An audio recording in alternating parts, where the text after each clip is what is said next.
Hi everybody, over the next bunch of minutes, I'm going to show you exactly what you need to do to create an amazing looking functional body with safe and sensible movements, suitable for the whole family, particularly if you're over the age of 40 and you want to get into the same shape you were in when you were in your 20s. If you've ever enjoyed my videos or felt that they've helped you, could you please do me a big favor and hit that subscribe button? It helps me more than you know, and the bigger this channel gets, the more time I can put into helping you get that amazing new body. Now today I'm using 50-pound dumbbells for my heavies, 35 pounds for my mediums, and 20 pounds for my light dumbbells. This doesn't mean that you should try to lift the same as me. Please choose your weights carefully based on your strength and fitness level, as well as your experience working with dumbbells. Now, that's enough talking from me. Let's get started with today's workout. This exercise is a dumbbell Russian twist from a seated position, and you can see I'm adding some high presses into that as well. Now, when you're in your seated position, make sure your chest proud, make sure your knees are bent, and make sure you're not putting too much weight on your tailbone. So it's best to sit on your butt cheeks rather than sitting on your tailbone. To maximize the twist, make sure your head moves with your body. So the best place to look when you're doing your Russian twist is, in fact, looking at your dumbbell.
This is a weighted variation of an abs tuck crunch. Start with your legs extended with a 45-degree elevation from your hip to your foot. You can see my toes are pointy, the weight of the dumbbell is on my thighs, and then I'm tucking my legs into that reverse crunch, making sure that my lower back remains connected to the floor and that my head and shoulder blades are lifted, both to give me ample contraction in my abs and to help protect my back as well.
This exercise is a Commando Plank.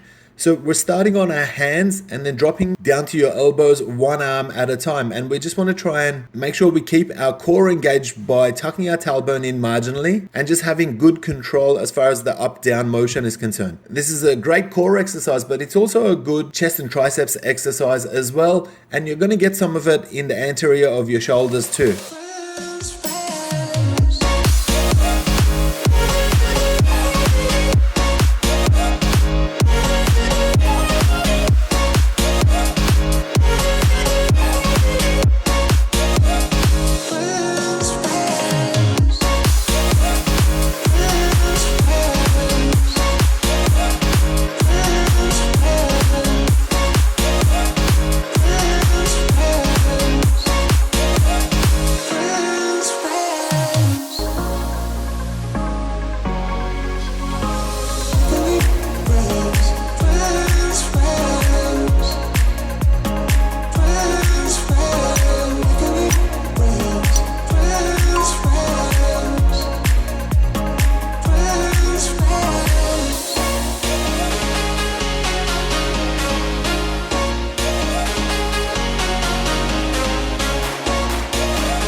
We're working some alternate obliques tilts from that overhead position. So you can see I've lifted both of the dumbbells and they're remaining static relative to my head. So my arms are not swinging from side to side at all. Now I wouldn't press the dumbbell into your head because that's going to compress the vertebrae in your neck. So we want to make sure that we're avoiding doing that. And as far as the posture is concerned, you can see that my knees are straight, my feet are wider than shoulder width and my toes are pointing forward.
This exercise is a weighted frog leg crunch. By pushing my knees apart and putting my feet together in that position, I'm disengaging my hips and I'm getting maximum use of my abs. Like all crunches, this is a rolling action and not a hinge. Your lower back should remain connected to the floor the whole time and it should never arch up. Tuck your chin in as you roll into the crunch and rest your head once your upper body is in that horizontal position. Exhaling as you crunch, inhaling as you return back to the floor.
These are jackknife crunches. I'm using a light dumbbell to give me some added resistance. My feet are together, my arms are together, everything is nice and long, and you can see the dumbbell reaching my shins with every repetition. Now, when you stretch out, make sure your lower back remains flat. If you find that when you're in the long horizontal position, if your back is arching up, then shorten your range of movement.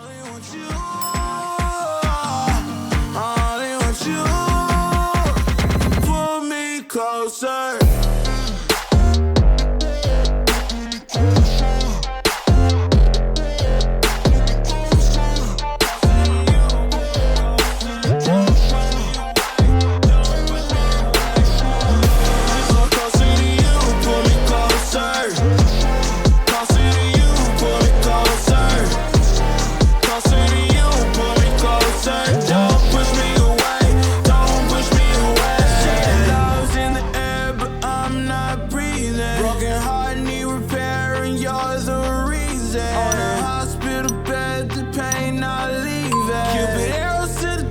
I can't stop bleeding. If you gon' lead, then go and lead just like everybody else. If you don't like my company, then I'll do life by myself. Girl, your love like a drug, it ain't good for my health. Even though it's killing me, girl, I love you to death. I only want you. I only want you, yeah. I only want you.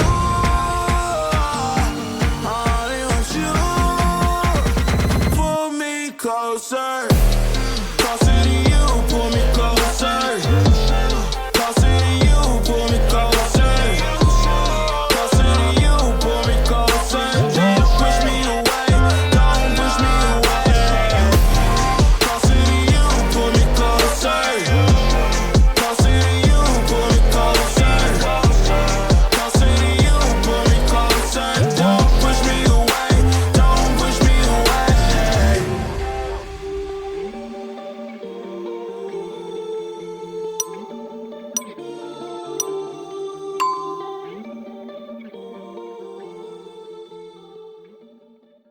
This exercise is a twist and press from a standing position. You can see I'm keeping both the dumbbells together and that my elbows are tucked in the entire time. When you twist to the side, make sure you extend your arms and look at the direction that you're taking the dumbbells. Keep your knees soft and keep your hips nice and still. We don't want your hips bobbing back and forth at all. To stabilize, I'm keeping my feet wider than shoulder width, and it's a great solid base for this exercise.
This exercise is a weighted cross body crunch. You can see the dumbbells start on my chest, and as I crunch up, I'm using my arms to reach my opposite knee. Make sure your lower back is flat the whole time. Make sure your feet are grounded with your knees bent the way I have mine. And as you come up to each crunch, tuck your chin in and look at your knees, and that's going to help save your neck. Remember, this type of crunch is a rolling action and not a hinge.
This exercise is an oblique tilt combined with some Romanian deadlifts. Starting with your feet marginally wider than shoulder width, making sure your knees remain straight, your toes are pointing forward, and your hips are nice and heavy. Get to those oblique tilts on one side, making sure that you're not bending your knees during the tilt. Once you come up, drop forward into your RDL, keeping your hamstrings extended by pushing your tailbone out and making sure that your erectors in your lower back remain contracted.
This is a weighted glutes bridge with a pulse at the top of the glutes bridge. You can see I'm using a heavy weight. You can see I'm going all the way to the top of the glutes bridge. The mistake some people make is they use that first pulse as a stepping stone and push higher on the second one. I want you to push all the way up on both pulses. Keep your feet parallel at shoulder width, keep your neck rested, and keep looking at the ceiling throughout the exercise. I want a really good contraction in your erectors, in your glutes, and in your hamstring as well.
This is an around the world exercise with your dumbbell, but you can see we're going extended into a full range motion. So when you get to the side, we're going to tilt over, hinge and reach for the side of your shins, making sure that you're keeping your arms extended throughout the exercise. And then when you lift back up into your standing position, hit your around the world and go all the way across to the other side. Keep your feet at shoulder width or marginally wider and keep your toes pointing forward.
Lying down on your back with your feet flat on the floor and hitting some press crunches. So it's a vertical press of the dumbbell as though you're trying to put an imprint of the dumbbell on your ceiling. And the crunch is a rolling motion. So we're not hinging and using our hips to lift into a sit-up. We're minimizing the hips movement and just rolling into a crunch. This is a lot less chest and triceps and a lot more of an abs exercise, particularly in your upper abs.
Everybody for getting through today's dumbbell flow workout. Now's a great time to stretch and cool down with our physio Daphne.